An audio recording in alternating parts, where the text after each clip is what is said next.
नमस्कार दोस्तों, आप सभी का स्वागत है। मैं हूं आपका जीव विज्ञान शिक्षक शिव सर और आप देख रहे हैं हमारा अपना YouTube चैनल बायोलॉजी एक्स्ट्रा। दोस्तों, एक बार पुनः मैं हाजिर हूं एक नई वीडियो को लेकर और आज का यह वीडियो होगा एक क्विज के रूप में। और यह क्विज हमने लिया है हमारी अपनी वेबसाइट biologyextra.com से। आज के इस क्विज का नाम है विटामिन क्विज, अर्थात आज के इस क्विज में हम विटामिन से संबंधित प्रश्नों को हल करेंगे। यदि आप इन प्रश्नों को वेबसाइट के माध्यम से हल करना चाहते हैं तो आप हमारी वेबसाइट www.biologyextra.com पर विजिट करके इसे हल कर सकते हैं। हर बार प्रश्नों का क्रम बदल जाएगा, उत्तरों का क्रम बदल जाएगा और आपको इसको अटेम्प्ट करने में मजा आएगा। 1 से 2 अटेम्प्ट के बाद आपके पूरे के पूरे क्वेश्चन जो है वो बिल्कुल सही होना शुरू हो जाएंगे। दोस्तों, इस क्विज को अटेम्प्ट करने से पहले 1 से 2 बातें मैं आपको बता देना चाहता हूं। मैं पूरे के पूरे 25 क्वेश्चंस को सही नहीं करूंगा। एक क्वेश्चन ऐसा होगा जिसे मैं गलत करूंगा और इस गलत किए क्वेश्चंस को हम साथ में मिलकर वीडियो के अंत में देखेंगे। जब हम इसकी समरी देखेंगे, हमारे अटेम्प्ट किए हुए क्वेश्चंस को देखेंगे, तब हमें वो पता चलेगा कि हमने किस क्वेश्चंस को गलत किया है। तो इस क्वेश्चंस पर आप ज्यादा डाउटफुल होने की आवश्यकता नहीं है। बस ध्यान रखिएगा कि किस क्वेश्चंस को हमने गलत किया, वो मैं लास्ट में बताऊंगा। तो चले हल करते हैं आज की हमारी इस क्विज को।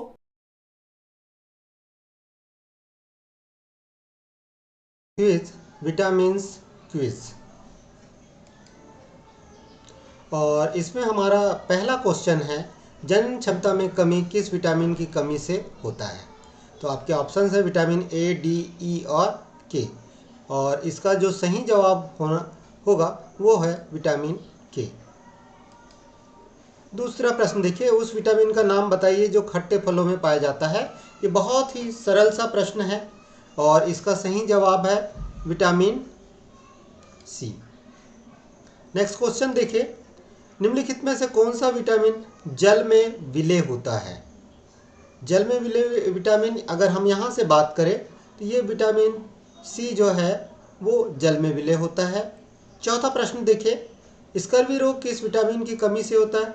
तो इसका ऑप्शन है विटामिन सी। नेक्स्ट क्वेश्चन देखिए, बच्चों में रिकेट्स तथा ऑस्टियोमेलेशिया रोग किस विटामिन की कमी से होता है, और ये है विटामिन डी। नेक्स्ट क्वेश्चन देखिए, विटामिन ए की कमी से क्या होता है। विटामिन ए की कमी से कलर ब्लाइंडनेस या रतौंधी होती है। नेक्स्ट क्वेश्चन देखिए, विटामिन सहायता नहीं करता है, किस काम में सहायता नहीं करता है। उपापचय में सहायता करता है, रोगों की रक्षा करता है, पाचन क्रिया में सहायता करता है, लेकिन यह ऊतकों में एंजाइम के निर्माण में सहायता नहीं करता। तो सही जवाब होगा उसका तीसरा, ऊतकों में एंजाइम के निर्माण में सहायता नहीं करता है। नेक्स्ट क्वेश्चन देखिए, निम्नलिखित में से किस विटामिन की कमी के कारण मसूड़ों से रक्त आता है और दांत हिलने लगते हैं। तो इसका सही जवाब है विटामिन सी। नेक्स्ट क्वेश्चन देखिए, कौन सा विटामिन ब्लड को जमाने में सहायता करता है। भाई, ब्लड को जमाने में विटामिन के सहायता करता है। बेरी के रोग किस विटामिन की कमी से होता है। तो विटामिन B1 इसका सही जवाब होगा।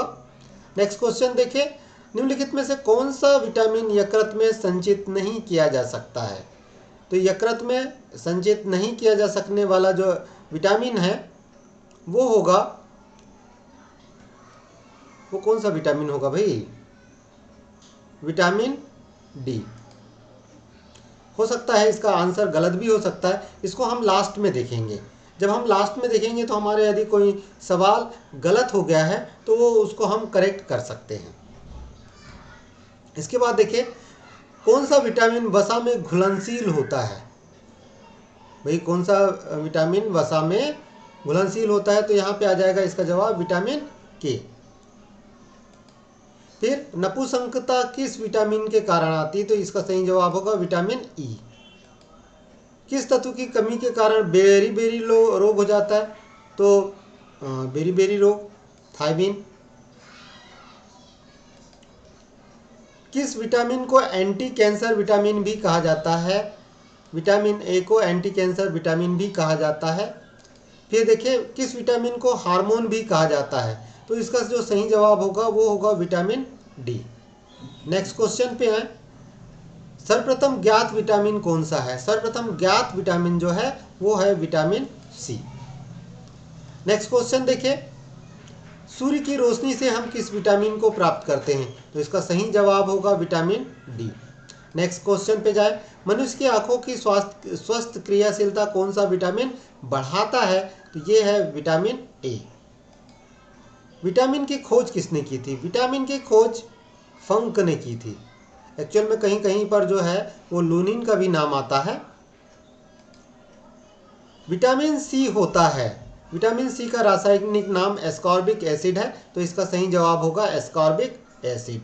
नेक्स्ट क्वेश्चन पे चले, विटामिन ए का उत्कृष्ट स्रोत क्या होता है? अगर विटामिन ए का उत्कृष्ट स्रोत की बात करें तो ये होता है गाजर, कैरेट। नेक्स्ट क्वेश्चन देखिए, कोबाल्ट धातु किस विटामिन में होती है? कोबाल्ट धातु विटामिन B12 में होती है। इसके अलावा नेक्स्ट क्वेश्चन देखिए, मछली का लीवर भरपूर होता है। मछली का लीवर जो है विटामिन डी से भरपूर होता है। नेप्थोक्विनोन किस विटामिन का रासायनिक नाम है? तो इसका जो सही जवाब होगा वो है विटामिन के। अब इस प्रकार से दोस्तों हम देख रहे हैं कि हमारे जो पूरे के पूरे 25 क्वेश्चन कंप्लीट हो चुके हैं। अब इन क्वेश्चंस को हम समरी में जाके देखते हैं कि क्या ये हमने समरी किया और ये हमने इस क्विज को फिनिश कर दिया। तो लगभग हमारा रिजल्ट 95.88% है। इसका मतलब ये है कि हमारे एक क्वेश्चन गलत हो गया है। अब वो कौन सा क्वेश्चन गलत हो गया है वो देखना है। तो चलिए स्टार्ट करते हैं। तो यहाँ पर देखिए पहला जो क्वेश्चन, ये जहाँ पर ये ग्रीन दिख रहा है, ग्रीन बेल दिख रही है, इसका मतलब ये है कि हमारे ऑप्शन सही हैं। किसी एक क्वेश्चन पे कहीं ना कहीं देखिए ये प्रश्न, निम्नलिखित में से कौन सा विटामिन यकृत में संचित नहीं किया जा सकता है? और यकृत में संचित नहीं किया जा सकता है विटामिन सी को। तो यहाँ पर ये ध्यान रखिएगा कि एक क्वेश्चन जो मैंने कहा शुरू में ही कहा था कि कोई क्वेश्चन एक गलत होगा, उस पर आपको ध्यान में रखना है। चलिए बाकी सारे के सारे जो प्रश्न हैं वो हमारे सही हैं। केवल आपको कौन सा प्रश्न ध्यान रखना है कि किस विटामिन को यकृत में संचित नहीं किया जा सकता और उसका नाम क्या है भाई? Vitamin C. तो दोस्तों इस प्रकार से आपने देखा कि हमने विटामिन से संबंधित महत्वपूर्ण 25 प्रश्नों को हल किया है। उम्मीद करूंगा कि यह वीडियो आपको पसंद आएगा। अगर इन प्रश्नों को आप बार बार हल करना चाहते तो मेरी वेबसाइट www.biologyextra.com पर विजिट करके आप इसे आसानी के साथ हल कर सकते हैं। ऐसे ही प्रश्नों के लिए आप हमारी वेबसाइट और हमारे YouTube चैनल बायोलॉजी एक्स्ट्रा के साथ बने रहें। फिर मिलते हैं नेक्स्ट क्यूज में, तब तक के लिए नमस्कार।